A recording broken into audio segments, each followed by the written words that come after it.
For those of you who are watching PWN on the YouTube channel, please be sure to like and subscribe. So welcome to PWN's January Level Up at Lunch. And this is our monthly meeting held via Zoom on the third Thursday of the month. We offer an environment for professional women to come together to build lasting relationships, professional development, and business connections. Okay, so today we're excited to welcome our featured speaker and our very own board secretary, Sharda Ryan with Wealth Design Group.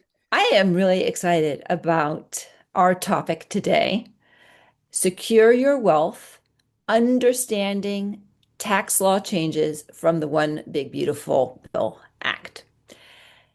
And I'm excited that we've got Sharda, our very own secretary and devoted servant to PWN, leading it. If you are a professional woman focused on building financial security and long-term success, you know that tax laws don't just change on paper.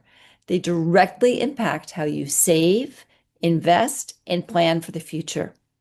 This timely and empowering session is for you. Today, Sharda is going to unpack the most important tax law changes from the One Big Beautiful Bill Act, what's new, what's evolving, and how these updates may affect our retirement contributions, required minimum distributions, inherited accounts, and overall tax strategy. Sharda, we are so glad to have you here today. Thank you. Thanks, Elizabeth. Yes, today we'll be talking about OBBBA, also the Secure Acts and another act, because they all kind of build on each other, right? So I'm a financial advisor with Wealth Design Group. And this is my disclosure here. It just says, that I'm registered with the state of California to provide advice. But today I will not be providing advice. This is going to be purely educational because tax laws can change often. I'm going to give you just some facts, and then you can go to your tax professional to get more information. So this is an interesting little quote here. The only difference between death and taxes is that death doesn't get worse every time Congress meets. And this quote was from a while ago. This was back when the country was getting started, and they were trying to figure out different ways to increase tax revenue. And so it did get worse every time Congress met. But now it changes. It doesn't necessarily, I would say, get worse. It just becomes more complicated. That's for sure. So today we'll be going over a lot of information. The tax laws can change with each presidential administration, and then also, how Congress is structured as well, because sometimes things can get put through, and sometimes the administration's priorities don't necessarily mesh with the makeup of Congress, but there has been plenty of changes in the past 10 years here. So it started with the Tax Cuts and Jobs Act of 2017. We had the Secure Act 1.0, we had the Secure Act 2.0, and then last year the OBBB was passed. Now, the act contained a ton of other legislation, but today we're going to focus on the parts that affect us, which is taxes. We'll also be talking a lot about retirement plan assets and their tax considerations. So your 401ks, your IRAs, and why does the government focus so much on retirement plan legislation? Well, there's an estimated $44 trillion in American retirement accounts, such as IRAs and 401ks. So that's a lot of tied up future tax revenue and spending power. They're also concerned that Americans are not prepared for the costs and income that's needed in retirement, especially since we don't have the pensions that maybe our parents had.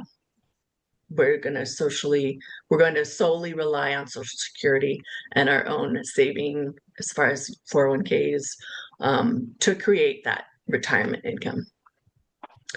And again, I won't be providing advice, but I'll just highlight certain concepts that may apply to you, and you can take it back to your advisors. So with that, let's get started. So if you want to know where you are, you kind of got to look and see where you've been. So the Secure Act that was passed back in 2019, it stands for Setting Every Community Up for Retirement Enhancement Act. So it was meant to help Americans plan for retirement and make it easier for that.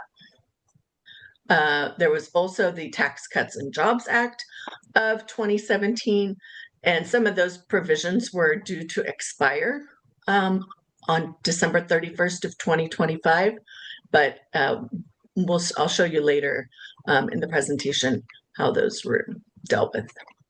But one of the biggest changes, probably since the ERISA Act that created 401ks in the 70s, was the elimination of the stretch IRA. So typically, if your mom or your sister or your aunt or your dad, if they were to die and left you the beneficiary of their retirement account, you could go and take that over as your own retirement account and all the rules would apply for your age. Well, they eliminated that provision now. So there are the only people that can take it over as their own are eligible designated beneficiaries.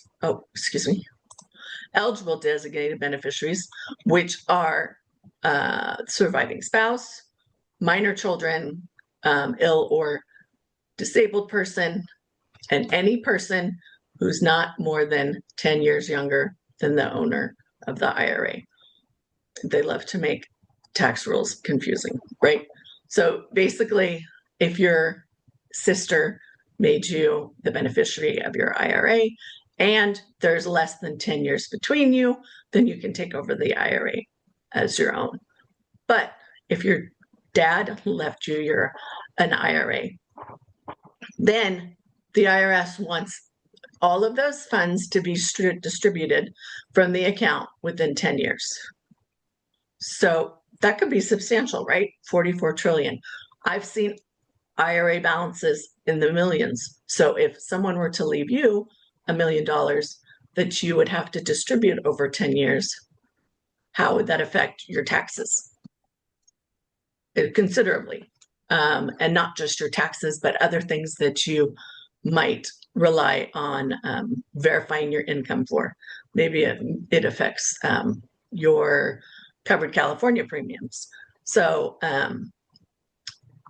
it was a huge change to how those IRAs were able to be taken over by beneficiaries. Because they know there's all that money in there and they want to see it, right? They want to see you spending it and they want the taxes on it. They also increased the required minimum distribution age to 72 and also got rid of the limit on contributing to an IRA. Before, if you were 70 and a half or older and wanted to contribute to an IRA and you were still working, you weren't able to. Now you can, as long as you have the earned income to do so if you're over the age of 70 and a half. One of the important things, because a lot of us are business owners, is that the Tax Cuts and Jobs Act gave certain company structures a 20% deduction of business income on their personal taxes. Now, there's always caveats with these rules that sound great, right? So that's only for sole props, S corps, and partnerships and some trusts. And then also you have to be in a certain trade or industry in order to take that deduction. So again, be sure to consult with your tax professional if you can take that deduction. And then we had the Secure Act 2.0. So RMDs. What are RMDs? RMDs are required minimum distributions.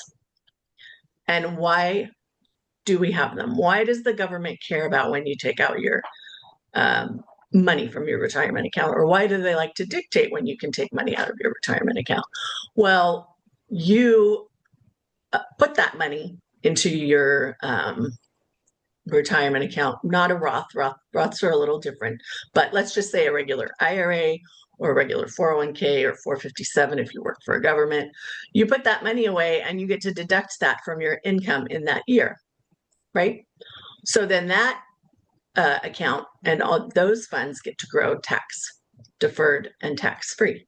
So at some point, the government says, okay, we want our taxes now. So, start taking out this much every year when you become this age, and it goes up a little bit exponentially as you get older as well. So maybe when you first take it out, it's 4% ish, but 10 years later, it might be more around 6%. Those are just, they're not exact numbers. Those are just, there's a whole table. So that's when you hear the acronym RMDs, that's what they mean. So the Secure Act 2.0, they increased the required minimum distribution age for those born between 1951 and 1959 to age 73. And then in 2023, it's going to go to age 75. I think it's because people are living longer. And the last time the RMD age was increased, I don't even know. It wasn't during when I was in my career. But there was no impact on when you could do your qualified charitable distributions, the age. So this qualified charitable distribution, let's say you have your mom or your dad, and they're charitable. They give money to their church. They give money to nonprofits that they feel passionate about, and they're 75. Let's say they also have considerable retirement plan accounts that they're going to have to take money from at some point, or are already having to take money from. Well, you can, instead of making those donations out of your pocket, you can actually send the money from your retirement account. In this case, it's IRAs, not 401ks. You can take that money, send that money directly from your IRA to the nonprofit. It will count for your RMD if you're within that age. And at the same time, it does not count towards your income. So that's huge. A lot of people don't know this piece of managing their IRAs. And then they eliminated the RMDs for Roth plans, and then you can do a Roth simple and a Roth SEP if you are a business owner as well. And then some other changes for the Secure Act is that they're giving people more flexibility for their 529s. There's a lot of money also in 529s, and maybe kids don't want to well, now they're adults, but maybe young people don't want to go to school. So there's an option where they can actually convert that 529 asset to a Roth IRA. There's restrictions around it, right? So it has to have been maintained for 15 years or longer. And the beneficiary, when they convert it, they have to have compensation.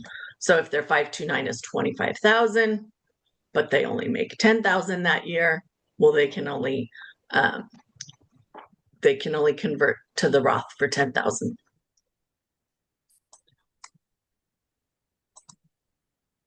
So if we fast forward now to the OBBB Act, there are certain things that were made permanent. Now, you may have heard this in the news.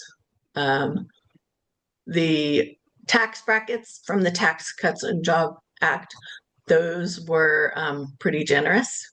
And one of the ways to get those tax brackets through was in the legislation, they made them temporary. So they were due to expire at the end of last year, end of 2025. So the new act made them permanent. Now, does that mean that if we get a new president and the parties of the Congress are the same as the president, that they can't go back and change them? Yes, of course they can go back and change them. But so if you hear that it was made permanent, it just means that we don't have that expiration that was due to happen at the end of 2025 on a few things. One of them was the tax brackets. There was also the estate tax and some other things. They also increased the SALT deduction cap to 40,000 for those who are married. MFJ is married filing joint. And that starts in 2025. So even though the act was passed July 4th of 2025, they made it retroactive, some of these tax benefits to be effective in the year 2025. So when you go to file your taxes, they'll have all these numbers in there. The standard deduction was increased. There's some senior deductions and bonuses we'll go over. We'll talk about overtime tips because I know there was some legislation passed around that. This vehicle on a mortgage interest deduction. I think I took out that slide. So if you're interested in that, we can talk about it offline.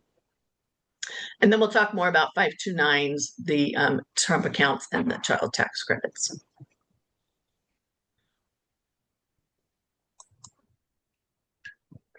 So these are the tax brackets that are effective 2025. And I wanted to show you this so we can talk about tax brackets a little bit. First of all, if you look here where it says trusts and estates, they have some reasonable tax rates, these percentages here, right?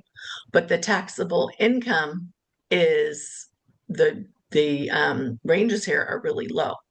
So if you want to make a beneficiary a trust, just be aware that they're going to be paying, they could potentially be paying a lot more in taxes than if you made the person the beneficiary. So that's just a beneficiary idea that you might want to take to your advisor or attorney as far as, making sure that your beneficiaries are correct.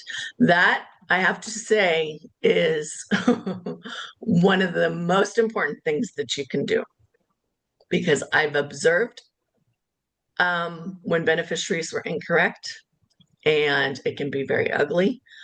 Ex-spouses, things like that, getting funds that the person thought that they had changed their beneficiary, stories of millions of dollars given to someone else. So just that's number one. If I am giving you advice here, is to check your beneficiaries. And if you have any questions about how those should be structured, you can talk to your advisor, or we can talk offline. Also, if you're over here, let's say I'm married and I'm making, let's say I make $220.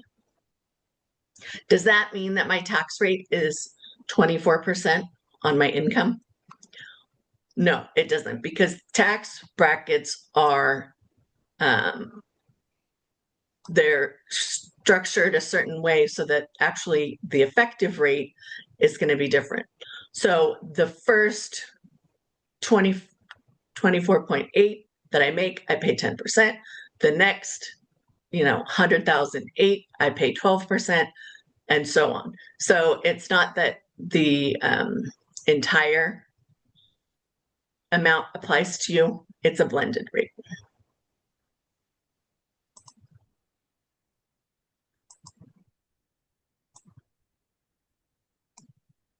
So let me do something real quick. There we go. I keep on having to move the faces of everybody around. And one of the things that, people were, especially those that deal with high net worth individuals, were really keeping an eye on was if they were going to make the estate tax exemption permanent. So that the estate tax exemption just means that if you die and it's just yourself, let's say you're not married, in 2025, and your estate then your estate means everything that you have when you die. So your whole evaluation. Now, one thing to remember is that with life insurance, I'm sure you know that life insurance proceeds are tax-free. Well, but they are also included in your estate. So if your whole estate is worth 10 million and you have a life insurance policy payout of 15 or let's say 5 million, well, then your total estate is actually going to be 15 million. And the remainder of that, if they died in 2025, 1 million is going to be subject to estate taxes. And right now it's about 40%. So that means that 400,000 would be paid in taxes. Now, there are strategies to make sure the life insurance isn't in your estate for those purposes, but just remember that, yes, life insurance proceeds are tax-free, but they're included in your estate. And if you have this problem, which is a nice problem to have, then they would be included. So 2025 was when they were made permanent. Those are your numbers.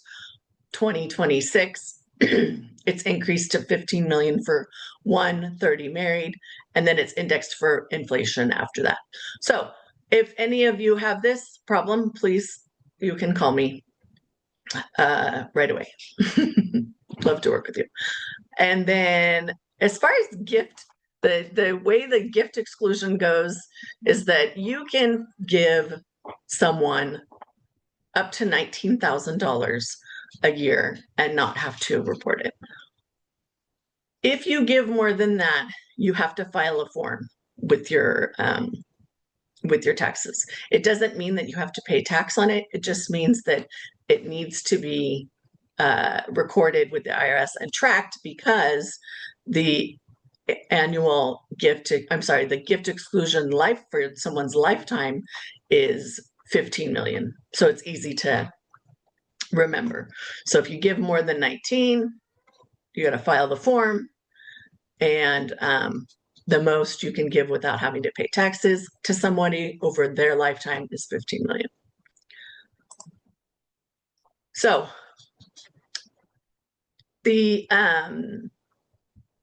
with the new act, the standard deductions for being single is 15.75, married filing jointly 31.5, and then head of household 23,625. So this is where you say all of your W-2, all of your income, you made so much money. Well, the IRS is going to give you a break. They're going to say, okay, well, you made this much money, but we'll reduce your income by the standard deduction, and then we'll start talking about how much taxes you owe. And as you know, there's other deductions that come along with that, but that's like one of the top line deductions. The SALT, deduction, which is really important, especially for us living in California. That was increased to 20,000 if you're single, 40,000 married filing jointly. But this one is due to expire. But what's nice is that it's effective for the 2025 tax year. Now, there also are going to be some phase outs. So you may not be able to get this full SALT deduction if your modified adjusted gross income is over 250 if you're single, 500 if you're married. So just remember, sometimes there are caveats to certain deductions. They did a lot more to help with seniors, like we talked about before. The government is concerned about seniors not having enough for retirement. So the existing senior deduction is here. So a little over 2,000 if you're single, 3,300 if you're married filing jointly. The OBBBA Act gave an extra 6,000 additional bonus for seniors and 12,000 for married filing jointly, but you both have to be seniors for the 12,000. And it's an above the line deduction. So again, it's one of those things, this one of those deductions just that acts just like your standard deduction. But of course, here's the catch, that deduction phases out. So if you make 75, more than 7,500 and you're single, or 150 and you're married, filing jointly, you may not get that whole bonus. And again, the bonus is only available for the tax years 2025 to 2028. So overtime and tips, as far as the tax changes here, is that they're not exempt from tax. So it's only a deduction for income tax. You still have to pay your FICA on any overtime, and it's an above the line deduction. This is how much you can deduct for overtime pay: 12.5 for single, 25 for joint. And again, here's a phase out. So if you make more than 150 and you're single, or 300 and you're married filing joint, you potentially could have no deduction for your overtime pay. Tips, the max is 25,000. It's not increased for joint filers, so it's 25,000 flat. There's also going to be a phase out for that as well. If you make more than 150 or married filing jointly, phase out just means that a phase out is just a way of saying you're not going to be able to get it anymore. And then it applies to your 1099 workers, and it's for the tax years 2025 to 2026, or I'm sorry, 2028. So this is a temporary. This is a temporary provision of that. Again, they tried to help with the some of the flexibility for your 529s. So it expanded the expense definitions, so it can be elementary or secondary, private, religious. They expanded some of the qualified higher education expenses to include credentialing expenses. They increased the beneficiary limit on cash distributions, and this starts 2026. They also increased the child tax credit starting in 2025. And then there is a new account that has been formed. I don't know if it's fully funded yet. There's still some questions if it's going to be funded yet, but we'll see if it will be by the time these start it's to start July 24th of 2026. So it's a tax exempt IRA for children under the age of 18. There's limitations on contributions. The government will give you 1,000. There's rules as far as who can get that 1,000. employers are able to contribute, which is nice because it gives a way to for an employer to give employee benefits. And then in order to take the money out, you would have to use it for a qualifying purpose, and something like starting a business or buying a first home or attending college. That's what you would be able to take the money out. And there's always also some restrictions as far as what type of assets you can invest in. And then here's the important numbers to know for 2026. So your IRA contribution limit's $7,500. If you're over age 50, like myself, it's $8,600. Now, there are limitations. So if you have coverage at your work, can you deduct the contribution? And then there are income phase outs for the contribution deductibility as well. So you can always contribute to the IRA, but it depends on if it's deductible to you in that year. And then that will, even if you're,